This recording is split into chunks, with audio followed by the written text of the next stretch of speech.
You really opened my eyes. I didn't know it could do this. I didn't know it could do that. Their survey didn't include one of the most used AI services, which is character AI. Self-assembling and disassembling swarm molecular robots via DNA molecular controller.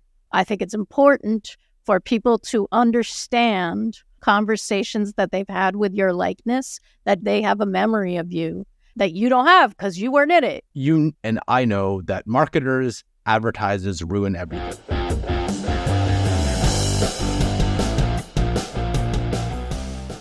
Hey, what's going on, everybody? Today is June 21st, 2024. I think it's the first day of summer officially on the Northern Hemisphere. So welcome to the Daily AI Show. Today is what we call our...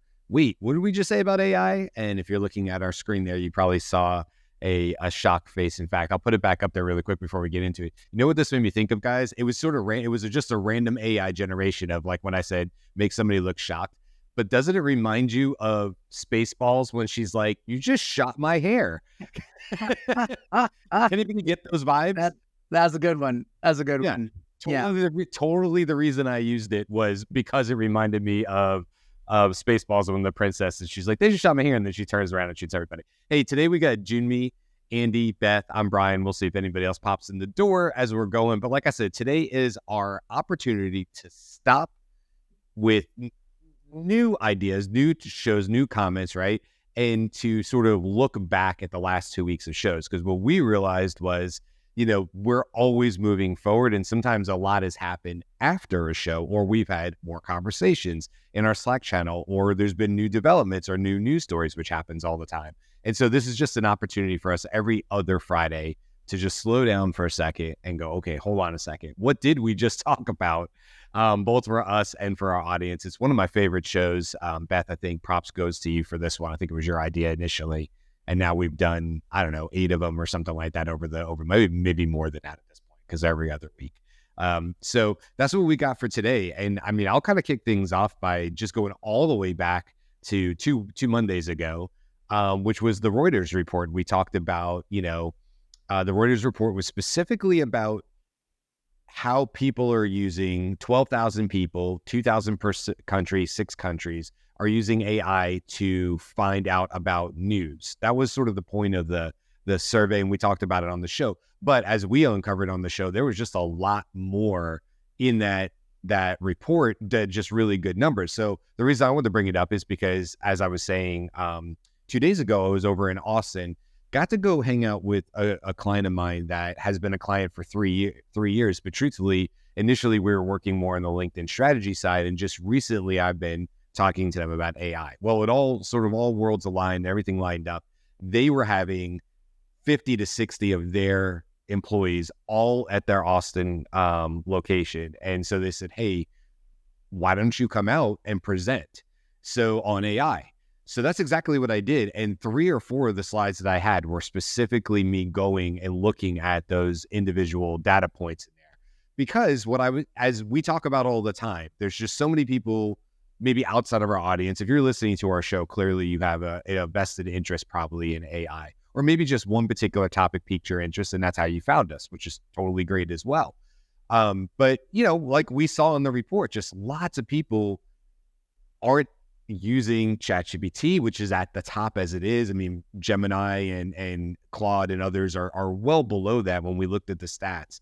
And so I was talking about that in that group. And then I got feedback after I was done. I did about just shy of a 2-hour presentation. And I took them all the way through, prompting techniques and chain of thought and all these kind of things to help them do better in the education space. And so anyway, the feedback I got was very representative of actually that data. So it was fun to be in a room. I don't get to do this all the time. It's fun to be in a room where I had just presented, and there was a break after it. I literally had people coming up to me and saying, you really kind of opened my eyes. I didn't know it could do this. I didn't know it could do that. I'd only ever really tried it a while ago. Thanks for letting me know the free side of ChatGPT just got so much more powerful. I haven't turned it on in 6 weeks, and it was okay. So there's just a lot of those conversations like we always know. And I thought it was a great place to start this conversation today about people are using and trying generative AI and tools like ChatGPT, but often it's not even just that. It's when is the last time you tried it? Because it changes so rapidly, and obviously with the free side and then going from 3.5 to 4.0 makes a big difference, especially when it comes to written communication. Like if you're trying to put out better blogs or you're using it for the creative side of writing, 4.0 and even 4 and then definitely 3.5, there's a bit of a chasm there between those. And so if all you knew was the earlier model, certainly things have changed for you. And of course, being able to access custom GPTs, which was a huge revelation, I would say, for everybody in that group, the 60 people there. Even if they knew about custom GPTs, they didn't realize they now had access to it if they didn't have a paid account. So really, really cool to just sort of be in the room, talk to people who are on the ground using AI. And a lot of them said to me, I've been using it, but I didn't realize I was underusing it. And that's a really cool conversation to have. So just wanted to sort of start with that one. I don't know if you guys have had any recent experiences like that. Well, I wanted to touch on the Reuters report. It wasn't so long ago that we talked about that. And one of the points that I made about the Reuters survey, in effect, of all of these various countries and their general populations and their use of AI, was that their survey didn't include one of the most used AI services, which is character AI. And as a catch-up on that, in the newsletters just today and yesterday, it's shown that character AI currently serves 20,000 queries per second. That's 1/5 of Google's search volume. That 20, just to put that into context, 1/5 of Google search volume. So this is a major point of access for people using AI. Why? Because they can create a character that will do almost anything, including, give them the latest news. So they create an avatar, in effect, that it's not animated or anything, but they just create a character and they give that character instructions on what to do as an AI assistant to deliver something to them. So I just wanted to throw that little fact out there with respect to the Reuters report. And Andy, that's a fantastic segue into a story I didn't get to for the news, but I think is a great insight and is actually based off of the character AI side of things, or the AI avatar side of things. So there's a new social media platform called Butterflies. But what's different about this platform is when you log in and you create an account, you're actually creating an AI avatar to breathe and build and grow automatically within the platform. And so essentially this is another, the way I look at it is this is another way to see how all these stories and narratives unfold in this particular format. Right. So what happens is once you create the account, it creates the AI avatar, and then the system builds photos, builds interactions between the other avatars. So this isn't a social media platform for people; it's a social media platform for AI. So it's an interesting concept, I guess. So, and are we passive viewers? Is that the idea of it? So kind of, right? So and again, I tie it to character AI because it's that same kind of experience where you're communicating with this AI avatar, whatever this embodiment of this character is, having conversations, like Andy said, finding out news or whatnot. But this is sort of like that next step of, experiencing a narrative. Now, this could be, you could simply wrap this up into another form of reality TV, but it's not reality, that kind of concept. But I thought it was really interesting that the whole premise behind the platform was a social media platform for AI to communicate with each other. And yes, we're seeing it, how it unfolds.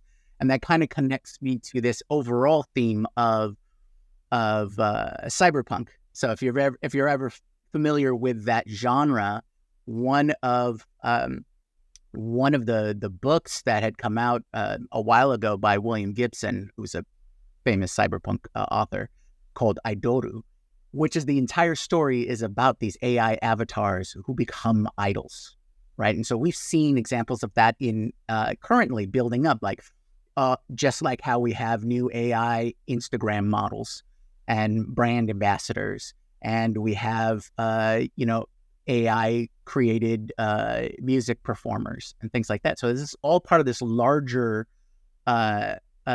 concept of embodiment of an AI avatar, at least in the entertainment space. And so this leads to another story I wanted to follow up on in the cyberpunk genre, and that is self-assembling and disassembling swarm molecular robots via DNA molecular controller. I know that sounds like science fiction right off the bat, but essentially what that boils down to, nanobots. We got autonomous machines that we can program to do whatever we want, really, put it into our bodies to fix things, right? The whole approach behind this concept is you put some nanobots into your bloodstream, it goes ahead and fixes organ damage. It could potentially treat diseases like cancer, all of these things. And what makes this significant advancement is right now, all we can do is program, send it to go in, it does its thing, and then it goes away, right? But with the ability to self-assemble and disassemble, they can use whatever materials they have access to, like themselves, to build what they need to fix one thing, break themselves down, or reform themselves into something else.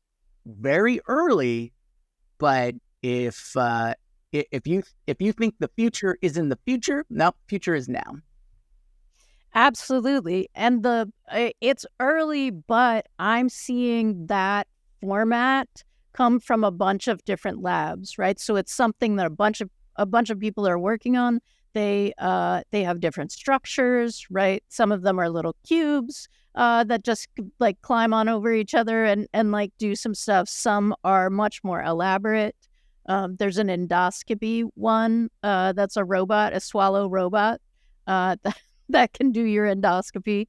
And the doctor can control it as it's moving through your system. Ultimately, they hope AI can control it as it's moving through your system. But like, this is clearly an edge that we're seeing, just like agents, right? Right. So that one you're referring to, Beth, is from a company called the endoscopy one that you can put inside you right now, is from a company called AIAvatars. So and its tech is called Pillbot, and they have a diagram on it on one of the things, and it's got a little propeller, and it's got a front that's got the camera in it, and it's very small, so it's literally the size of a pill.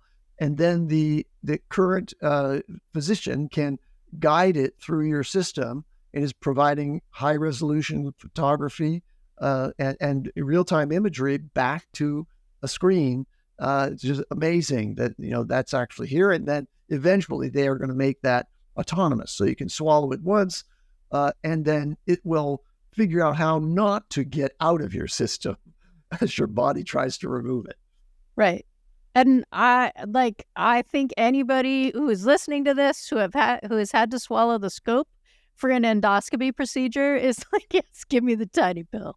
That's such a better option. Yeah, for sure. Want to make sure we welcome Karl. Karl has joined us while we were having some of those conversations as well. So, Karl, we were just sort of we started by talking about the Reuters report and just talking about Andy was talking about character AI as well. That was left out of that report, and he was talking about the use case. And I don't know, do you have any comments? This is more on the news side of things because we didn't necessarily talk about it on Wednesday, I don't think. But just recently in the last 2 days, I've seen news about what TikTok is doing with their new AI features, which is having an avatar talk for you, or like it's sort of creating content, which is sort of in that character. And then also more direct to that, I would say, is like Hume AI. And I just saw Tyler, our buddy Tyler, post on LinkedIn, and he was talking about how they just had a huge update. Now, the last time I used Hume AI, which is more of a chatbot back and forth with almost like character AI, I would say, Although I didn't create it, right? It's going and having a conversation. The whole point of it was that it was supposed to be a very natural flowing conversation. And I wasn't that impressed with it, but I guess they've done some updates to it too. So I don't know, Andy, I'm just, as you were talking about that, I was thinking about those two news stories and saying, yeah, you're right to bring that up. And I know I had pushed back against that a little bit. And I'm like, no, Andy's on top of this because this is the same stuff they're talking about in the report, but they didn't bring it in, which is interesting that it wouldn't be part of it. So I don't know, Karl, do you have any thoughts on that or any of the other news stories or the shows rather from the last 2 weeks? Well, no, I just want to preview one of our guest interviews for the Daily AI show where we were actually talking about avatars yesterday. So we interviewed Marcus Sheridan, and you'll see that coming up in the next couple of weeks here. And we'll actually ship, not, announce and not say anything, but hey, it's all on you, Jyunmi. But I think when we talked about, we did talk about avatars, and we talked about how sure, you'll have to ensure that people know that it's your avatar and whatnot, but we did talk about like, hey, what will these things be, the impact they have on how people interact online? Like, you could have the CEO avatar on websites, and it actually answers all of your questions, all your frequently asked questions about the product, the pricing, all that stuff. Answers for you, and you'll know that it's an avatar, but it kind of takes it ensures that it's not like we're trying to trick you, but it's more of like we want to build a little bit more human element into, and maybe a little bit of personalization too, depends on how you build it, into a place where we normally can't, when we're doing our research, we just like, there needs to be a little bit more human connection. And even though people put videos on there, it's not really that connection. But once you actually start engaging or talking to an avatar in real time that can answer a lot of your questions, that changes things a little bit and changes a lot of different elements. So I'm curious to see, especially when you have an emotional aspect to it, when it can recognize or see hey, can you turn on your camera? Sure. Turn on camera, can recognize your facial expressions. I see that you're not impressed with what our product offering. Can you let me know what's the issue? Or, yeah, I see you're a little ticked off with what's going on. So I thought that was kind of a neat way, a neat thing that we could be seeing. We were just talking about this I have family in town, and we were just sitting around in my in-laws' house last night, having a similar conversation, but it was about like chatbots, meaning like where you're on the phone trees and you're trying to get through and you're like, representative, human. I want to talk to a human. I want to say, and it's like, you just keep going through it or whatever. To which, by the way, can I just tell you how awesome my wife is? My wife said, this is a throwback of throwbacks. My wife just looks at me across the room and goes, garlic bread. Like that, which was a throwback to Ethan Malick's post that I'm still laughing about, which totally threw me off. And she's like, that was just for you. I was like, man, you're the best, babe. Yeah, but anyway, side note on that conversation. But we were talking about that and how my mother-in-law was making fun of my father-in-law and saying like, oh, he like goes from 0 to 60 in like 3 seconds, which he does. It's funny. But he's like, just put somebody on the, and he's like Homer Simpson. He's gone, and we were talking about just that, where you were saying, Karl, which is like, there needs to be more acknowledgement in these chatbots, and we're getting there for sure, where the avatar is definitely listening to the elevation of voice or tone or volume and realizing that clearly whatever the answers it's giving you are no longer appropriate, and it needs to route you the right way or find something else that can help you, because that's obviously one of the biggest things. And I don't know, I don't think people are going to have a problem with these newer avatar chatbots as long as it's solving their problem. Like, I don't think anybody's going to be against it. I totally talk to an AI if I got off the phone and been like, easiest conversation I've ever had, could care less whether I talk to a human or not. It's just that they're just so comically bad right now that I think that's maybe what you're saying, Karl, is like that next level of fix is really going to make a big difference. Or to your point, the next level is like turn on your camera, and which is an interesting thing. Like, oh, talk to the camera about it and have it read your facial expressions and stuff. Be interesting. Karl, also yesterday, Marcus mentioned the seller-free sales process until the customer wants to interact, right? And that was a path that he's really seeing moving forward too. So the idea of, just to be clear, the idea of this avatar that's going to answer your questions is not going to force you to ask questions before you want to ask questions, before you have questions to ask, because that's not the seller experience. That's not the sales experience you want, right? It's more just in time. Karl. Well, we were talking about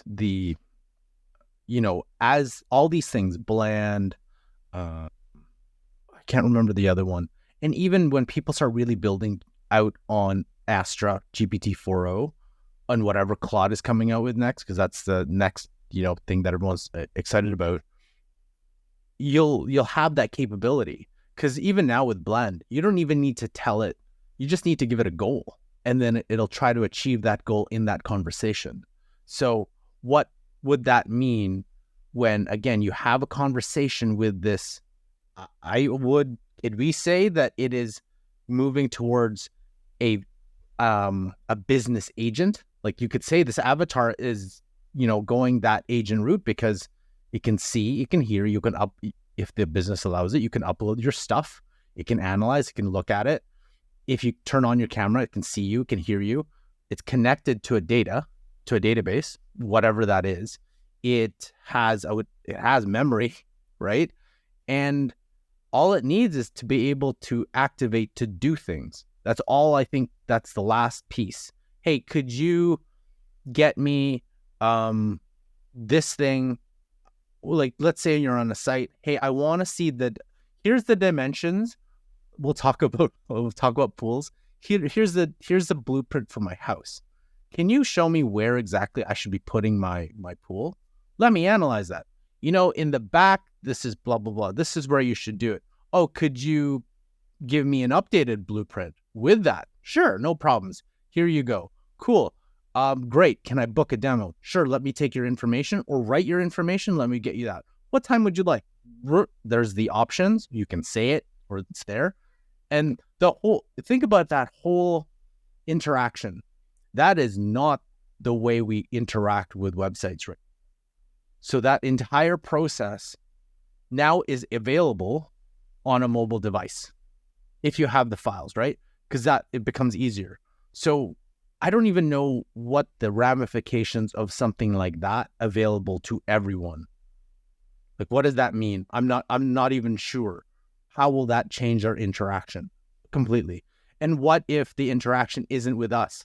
It's with our agent going out doing these things. That doesn't even need an avatar. It's just like agent just happens somewhere, and then you just get all this back. So I'm going to call back to a previous show that we did about this and a comment that I made then, because I still think it's relevant. I think it's important for people to understand when they are giving people experiences, digital experiences that they've had with them, conversations that they've had with your likeness that you have not had because they have a memory of you having a conversation with them that you don't have because you weren't in it. It's an avatar. And I kind of think like a digital not me avatar is the better move because you don't expect me to remember what Sheila talked to you about, although I have access to those files. It's not the same kind of thing, I think.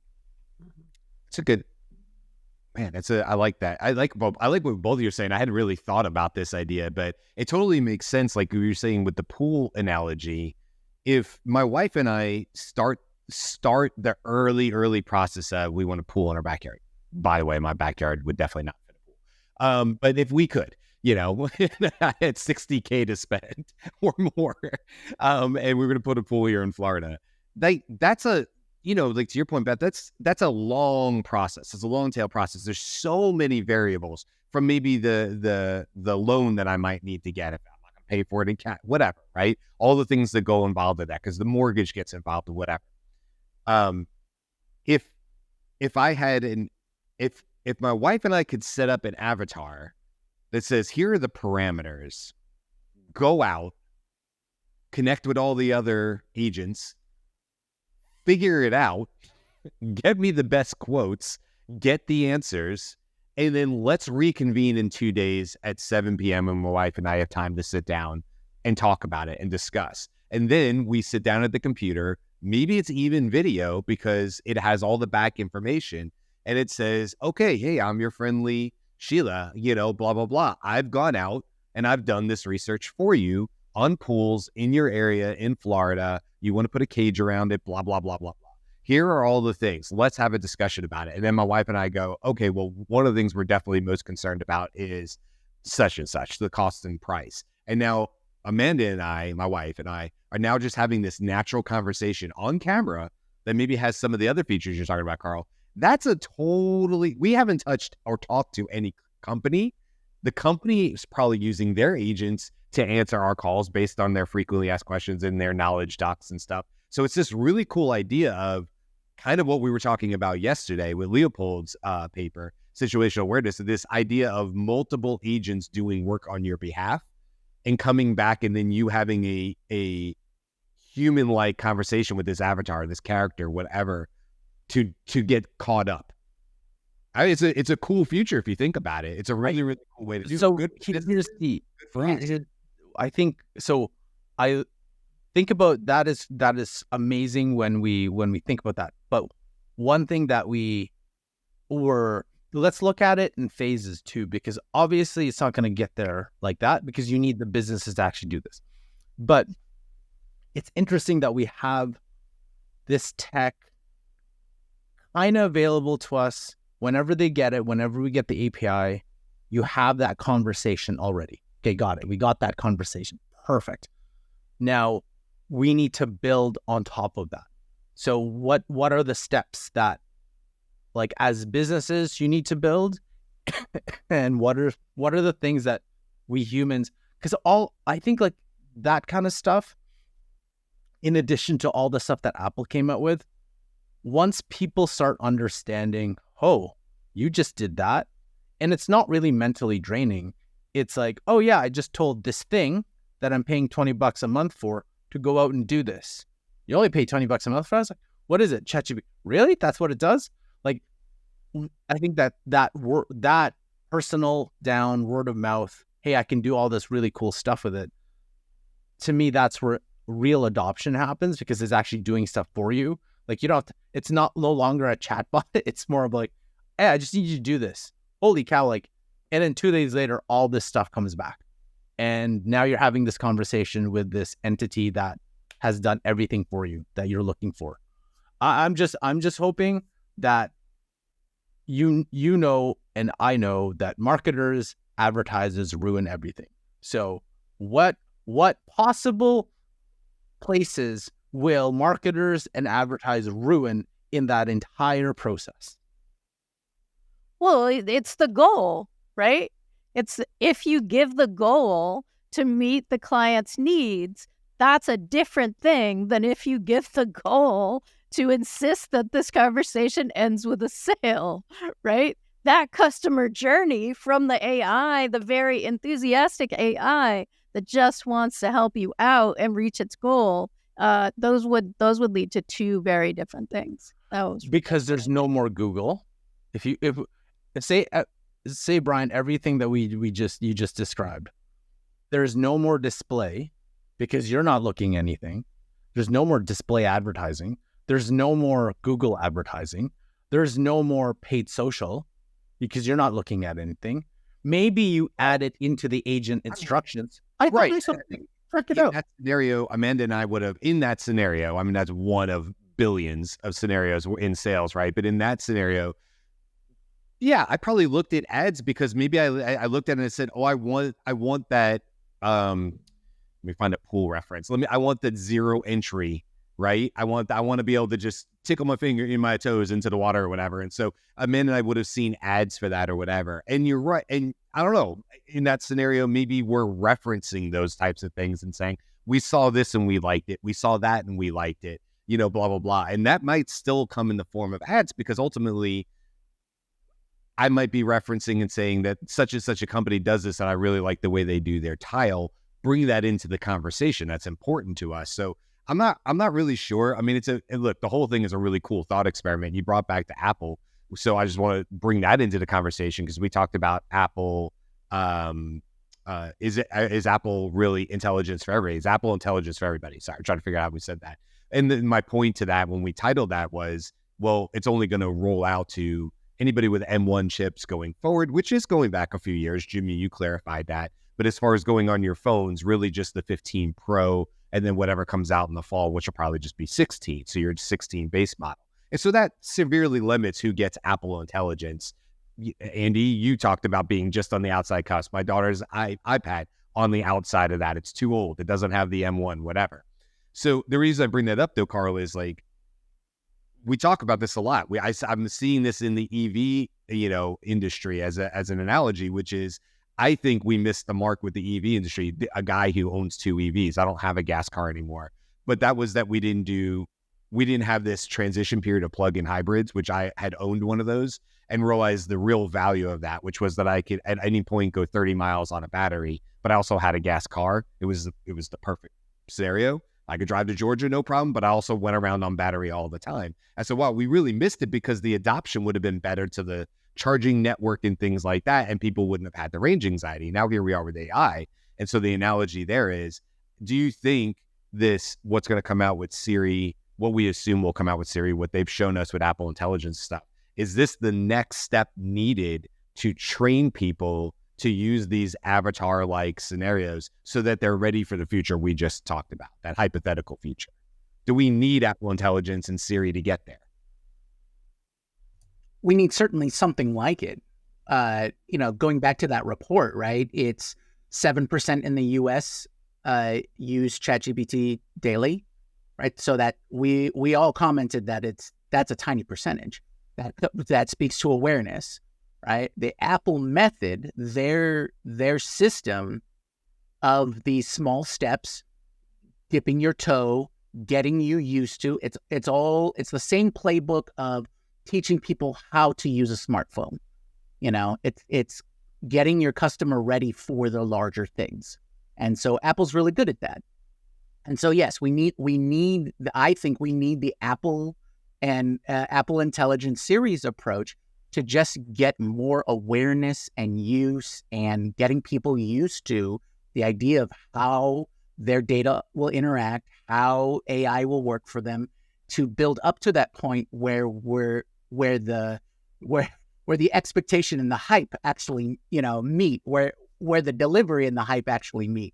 And so you need that step before you can say, oh, and then you'll wake up in the morning and you'll say, hello, AI avatar name here, and do all of the things for me today. Awesome. Along those kinds of lines. Yeah. I just wanted to make a note. So we've had some lively conversations on episode 224. Can frontier AI models keep growing at 5x per year? And I'm going to ask the panel something that Justin asked, but I also want to flag for people, like, if you're not checking out our comments and interacting back and forth, like, we're amazing, and you all know we're amazing, but our viewers are equally as amazing, if not more. So please go check those out as well. That's on YouTube. So this came from Justin. He says, I appreciate your discussion on the industry's pace of change. As you noted, enterprise long-term plans based on today's static models may fall behind, and balancing current use with future capabilities is challenging. He mentioned the JEPA architecture. It's not the ultimate solution, but it's a good option. And then he asks, can edge devices with reduced latency lead to multimodal, multi-agent systems and impact applications in autonomous systems or Internet of Things, IoT? First, JEPA. Can someone recap JEPA, Andy, with Was that you? Yeah, it was, but I'd have to go review that one day in order to make sense of it very easily. Okay. Joint embedding predictive architecture. So, and it's for both images and video, and it really has to do with latency. So it's a tool, right? It's another way of looking at improving latency for both image and video. So, I mean, the way I read it with Justin was, he's like, it's a solid move, not the ultimate solution. And I would agree with that, which is that we've done shows on this, right? About how language models, as they are, LLMs, are more than likely not the primary or only solution. And we've talked about shows where people have said LLMs will absolutely not get us to AGI. So I think that's kind of what I read from what Justin was saying. And I agree with that. Sorry. And I would say that JEPA and architectural changes, including going to CAN, Kolmogorov-Arnold networks as an architecture, is one of these major shifts away from LLMs. And what Justin's saying is, are tuning and improving LLMs going to be not enough to keep us on this incredible pace of 5x? And he's right. There's going to be this host of different changes that solve problems that are limiting in the development of artificial and general intelligence. And there'll be architectural changes. There'll also be methodological algorithmic changes. This was something that was discussed, I think, yesterday's show, with Leopold, who's really kind of articulated what all of these progressive changes are about. And I wanted to bring into this, one of the things that's been a limiter is the quality and quantity of training data. And so I have two important points about that. One is that NVIDIA just released a system called Nemotron 340B that is designed to generate quality training data by the AI. So it's synthetic data, but their system is designed to create quality replication of what otherwise would be human-generated data. And so there's an initiative and a research arm that way. But now let's go back to what we've been discussing today. Butterflies is an example of creating an AI that's going to interact in a real social environment alongside humans. So in Butterflies, you create an AI avatar that is equal to you in its status in the social network. But that's just the starting point. So you can talk as a profile, and so can your avatar. That's the ante of getting into Butterflies is you've got to create an avatar. But you're also there yourself. And now humans are interacting with AIs in this social context. And that's allowing the creation of an environment in which AI autonomous behaviors can be evaluated by real human interactors, to coin a term, so that you can refine their behavior and you can identify those avatars that behave in ways that are really like simulated humans and not, should not be kind of, chastised in the context of the social world because they're behaving in empathetic ways, helpful ways. And so we have a training environment that is going to assist in the development of AIs that can move forward that way. And that's really what the avatar world that we've been discussing today has to achieve, is we've got to get to the point where the AI avatar that you're depending on as an assistant is capable of doing everything that a real live human could do and is satisfying in its emotional intelligence and its actual intelligence in executing on the plans and desires and goals that you have. So all of these things, they all have a contribution to this advancement of the capabilities of AI that I think will keep us at or beyond the 5x that we talked about in the frontier model growth, because we're going to leave the world of large language models and there'll be these environments where there are avatars and there will be other tools and methods that are going to advance the capabilities of the language models themselves. Absolutely. Absolutely. And part of what that so Zoom, right? The Zoom CEO recently came out, and we covered it, I think, in one of our news stories, talking about digital twins. Your digital twin will now attend a Zoom meeting for you. And to go back to Leopold's talking about China and a previous episode of China, talking about, sorry, I don't remember what that title was, but that also had a ton of engagement. Are we really in a place where we are ahead simply because we're doing what we're doing? Is there not a parallel process happening in other labs, like Chinese labs, that get to this digital avatar place, that get to a place where that kind of duplication, right, digitization of the essence of you is also possible there? Do we think it's only happening here? I just wanted to throw in really quick before we wrap in. That episode's called Don't Sleep on China. The AI Race is on, and that's episode 197. It came out on May 14th. So if you want to go check that out on YouTube or any of the other platforms, you can find that. But we did definitely talk about China quite a bit yesterday because Leopold talks about a lot in situational awareness. I think we'll leave it there. The second half, I know Justin was talking about the edge computing. All I would say to Justin's comment on that is, he says, can edge devices with reduced latency lead to multimodal, multi-agent systems and impact applications in autonomous systems or IoT? My answer to that is yes. Why not? We talked about the Raspberry Pis. We talked about how, even with Apple and Siri and on device before it goes to cloud, how much can it control or handle on device? As that gets better and better, as the algorithm efficiencies get better, as the compute gets better, and as the latency drops, yeah, sure. Why wouldn't edge computing and devices be able to do truly amazing things that we can now only do on a powerful laptop? So I agree. I think, yeah, sure, Justin, I'm totally on top of that. Thank you for the comments and the questions and stuff. Next week, we're going to have a whole bunch of different topics. Man, a lot has come out in just the last couple of days. Just today, I was sharing with the team about Ethan Malick's and his wife's and several other people. I don't want to say it's just him, but there was a paper put out where he actually releases both the architecture and the prompts he used to create their latest chatbot that's supposed to help entrepreneurs pitch.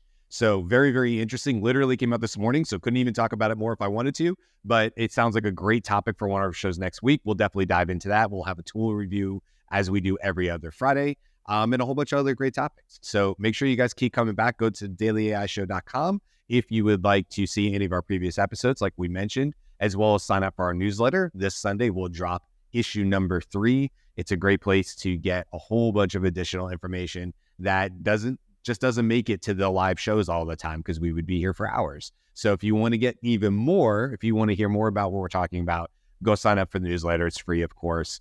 And it's there for us to just share with you in other ways. So that's it. Thanks, everybody. And we will see you guys on Monday. I think, Jyunmi, is this episode 230? Did we just finish? Yep. 230? 230 books. Rocking and rolling. All right, guys. We'll see you on Monday. Have a great weekend. Aloha.